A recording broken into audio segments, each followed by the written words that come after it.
छात्रों, आज हम समाजशास्त्रीय परिप्रेक्ष्य के बारे में अध्ययन करेंगे। Sociological perspective.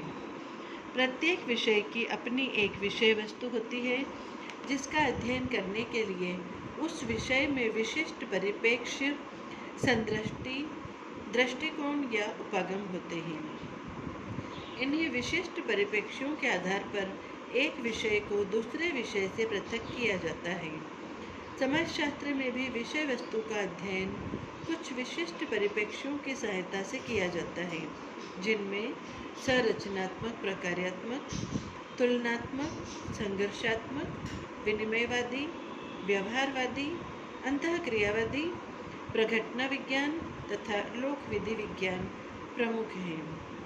द्वितीय विश्व युद्ध के पश्चात एशिया एवं अफ्रीका में अनेक नवीन राष्ट्रों के उदय, जर्मनी में प्रजातंत्र की असफलता एवं सर्वाधिकारी राजनीतिक संस्थाओं के विकास, सामाजिक विज्ञानों को प्राकृतिक विज्ञानों की पद्धतियों के अनुरूप बनाने तथा इन पद्धतियों से अध्ययन करने के प्रयासों तथा परंपरागत संस्थागत परिप्रेक्ष्य छोड़कर तुलनात्मक अध्ययनों द्वारा सिद्धांत बनाने की आवश्यकता पर बल आदि कारकों ने समाजशास्त्र तथा अन्य सामाजिक विज्ञानों में अनेक परिप्रेक्ष्यों के विकास एवं परिष्कार में सहायता प्रदान की है।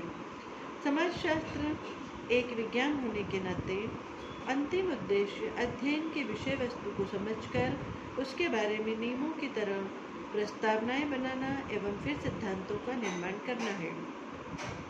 विषय वस्तु की जटिलता एवं परिवर्तनशीलता सामाजिक विज्ञानों में प्राकृतिक विज्ञानों की तरह सार्वभौमिक नियमों एवं सिद्धांतों का निर्माण करने में प्रमुख बाधाएं हैं। अतः प्रथम चरण में कुछ परिप्रेक्ष्यों का विकास किया गया ताकि यथासंभव घटनाओं को यथार्थ रूप में समझा जा सके। परिप्रेक्ष्य का अर्थ एक विशिष्ट नजरिया देखने का तरीका है जिसके द्वारा समाजशास्त्री अपने अध्ययन को समन्वित एवं सुव्यवस्थित करता है।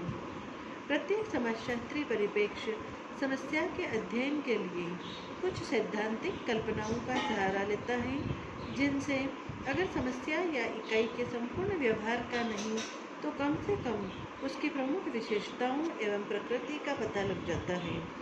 परिप्रेक्ष्य के आधार पर ही समाजशास्त्री सामाजिक यथार्थता में पाई जाने वाली नियमबद्धता अथवा अनियमबद्धता की व्याख्या करता है।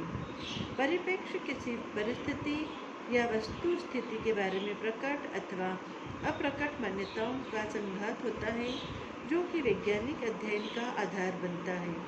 यह एक बौद्धिक रचना की प्रकृति वाली अवधारणा होती है जिसके द्वारा किसी सामाजिक अथवा भौतिक परिस्थिति का विश्लेषण किया जा सकता है। ये परिस्थितियाँ वास्तविक अथवा कल्पनात्मक हो सकती हैं। वी भूषण ने समाजशास्त्र के शब्दकोश डिक्शनरी ऑफ सोशियोलॉजी में परिप्रेक्ष्य शब्द की परिभाषा इस प्रकार दी है: मूल्यों, विश्वासों, मनोवृत्तियों एवं अर्थों के लिए प्रयुक्त शब्द जो कि व्यक्ति को परिस्थिति को देखने हेतु एक रूपरेखा, ढांचा एवं दृष्टि प्रदान करता है। फेडरिको के अनुसार समाजशास्त्रियों का व्यक्तियों के अध्ययन का परिप्रेक्ष्य इस बात पर आधारित है कि व्यक्ति को समाज से अलग करना असंभव है। विभिन्न अंशों में सभी व्यक्ति एक दूसरे पर आश्रित हैं। समाजशास्त्रियों का मत है कि समूहों एवं उनके सदस्यों को समझने हेतु सामूहिक अंतःक्रिया के ताने बाने को समझना जरूरी है। वेट्स के अनुसार समाजशास्त्री विशेषतः उस व्यवहार में रुचि रखता है जो व्यक्तियों को परस्पर जोड़ता है। ऐसा व्यवहार किस प्रकार से विकसित होता है, वह कैसे संरचित होता है तथा व्यवहारात्मक परिवर्तन को कौन सी शक्तियाँ प्रोत्साहन देती हैं या इनमें बाधा डालती हैं। ये कुछ ऐसे प्रश्न हैं जिनमें समाजशास्त्री रुचि रखता है। अन्य शब्दों में समाजशास्त्र के अध्ययन वस्तु में वह सब आ जाता है जो मानव से संबंधित है। फेडरिको का कहना है कि समाजशास्त्री का परिप्रेक्ष्य एक आकस्मिक अवलोकनकर्ता तथा अन्य सामाजिक वैज्ञानिकों से भिन्न है। जैसे एक मनोवैज्ञानिक जो कि अपना ध्यान व्यक्तियों के आंतरिक जीवन पर केंद्रित करता है के विपरीत समाज समाजशास्त्री का केंद्र बिंदु सामूहिक व्यवहार एवं अंतःक्रिया है। वह उन प्रतिमानों को ढूंढने का प्रयास करता है जिनसे व्यक्ति एक दूसरे के साथ जुड़े हुए होते हैं। अन्य शब्दों में वह संरचनाओं, प्रकारों तथा समूहों में परिवर्तन का अध्ययन वस्तुनिष्ठ रूप से करता है। लाइट एवं केलन ने लिखा है, जब हम संसार को समाजशास्त्रीय रूप में देखते हैं तो हम इसे एक विशिष्ट परिप्रेक्ष्यों द्वारा देखते हैं। वैयक्तिक दृष्टि से भिन्न समाजशास्त्र मानव जीवन को संरचित एवं नियंत्रण करने वाली शक्तियों का अध्ययन वस्तुनिष्ठ रूप से करता है। इसे इन्होंने एक उदाहरण द्वारा स्पष्ट करने का प्रयास किया है। किसी महाविद्यालय में एक समाजशास्त्री व्यक्तियों की चिंता किए बिना छात्रों के व्यवहार की नियमितताओं के प्रतिमानों को देखने का प्रयास करता है। उसका केंद्र बिंदु व्यक्तिगत छात्र का व्यवहार न होकर सामाजिक संबंध, शक्ति संबंध, व्यवहार के नियम तथा वर्ग विशेषताएं होती हैं। इसी कक्षा को एक वास्तुकार कमरे के आकार, फर्नीचर के प्रकार, डेस्कों का क्रम, ध्वनि के प्रकार इत्यादि के रूप में देखेगा। एक डॉक्टर इसी कक्षा को छात्रों की भौतिक दशाओं, आँखों की शक्ति, रुग्णता का स्तर इत्यादि की दृष्टि से देखेगा। एक फोटोग्राफर इसे छात्रों के वस्त्रों के रंग एवं रोशनी के दृष्टिकोण से देखेगा।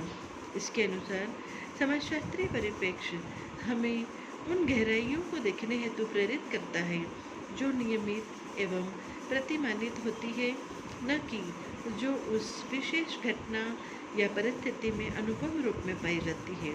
कुछ विद्वान परिप्रेक्ष्य के स्थान पर उपागम शब्द को अधिक उपयुक्त मानते हैं। उपागम का शाब्दिक अर्थ उप प्लस आगमन है, अर्थात वास्तविकता के नज़दीक ले जाना। इसे किसी समस्या का अध्ययन करने की विधि अथवा उपाय भी कहा जा सकता है, जिसके आधार पर उस समस्या का विश्लेषण किया जा सके। चाहे हम परिप्रेक्ष्य शब्द का प्रयोग करें या उपागम, दोनों का अर्थ एक ही है। समाजशास्त्र में विभिन्न परिस्थितियों, प्रक्रियाओं अथवा चरों का अध्ययन अनेक परिप्रेक्ष्यों द्वारा किया जाता है तथा प्रत्येक परिप्रेक्ष्य उस विशिष्ट समस्या जिसका कि इसके द्वारा अध्ययन किया जा रहा है किसी विशेष पहलू पर अधिक बल देता है।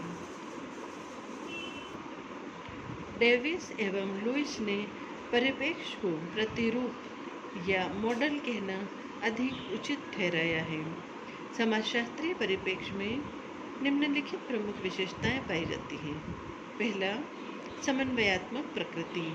समाजशास्त्रीय परिप्रेक्ष्य समाज के समन्वित अध्ययनों पर बल देते हैं, अर्थात इनकी प्रकृति समन्वयात्मक होती है।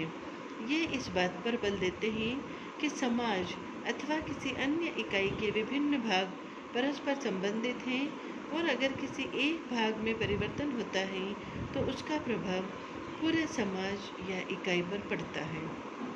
दूसरा, वैज्ञानिक प्रकृति।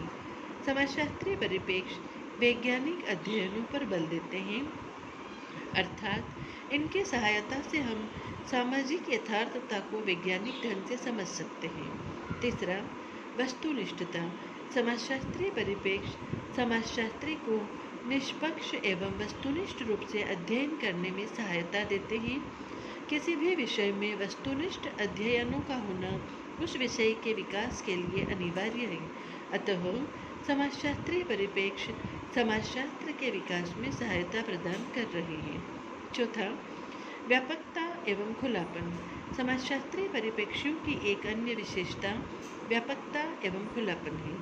समाजशास्त्रीय परिप्रेक्ष्य समन्वित होने के साथ साथ अत्यंत व्यापक एवं खुले भी होते हैं, क्योंकि इनके द्वारा जीवन के सभी पक्षों का समग्र रूप से अध्ययन किया जाता है। पांचवा, विश्लेषणात्मक प्रकृति। समाजशास्त्रीय प्रकृति हमें सामाजिक परिस्थितियों, घटनाओं एवं प्रक्रियाओं को समझने में ही सहायता प्रदान नहीं करते, अपितु विश्लेषण में भी सहायता प्रदान करते हैं। बिना विश्लेषण के किसी भी विषय में सिद्धांतों का निर्माण नहीं किया जा सकता।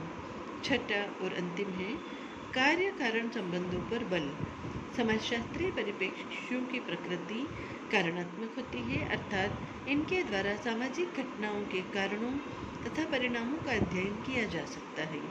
समाजशास्त्रीय परिप्रेक्ष्य समाजशास्त्र को अन्य सामाजिक विज्ञानों से एक ओर तो अलग करते हैं, जबकि दूसरी ओर समाजशास्त्र के इन परिप्रेक्ष्यों को राजनीति शास्त्र, मानवशास्त्र, मनोविज्ञान तथा इतिहास में अपनाए जाने के कारण विभिन्न विज्ञानों में अंतःशास्त्रीय परिप्रेक्ष्यों का भी विकास हुआ है और विभिन्न सामाजिक विज्ञान परस्पर नजदीक आए हैं।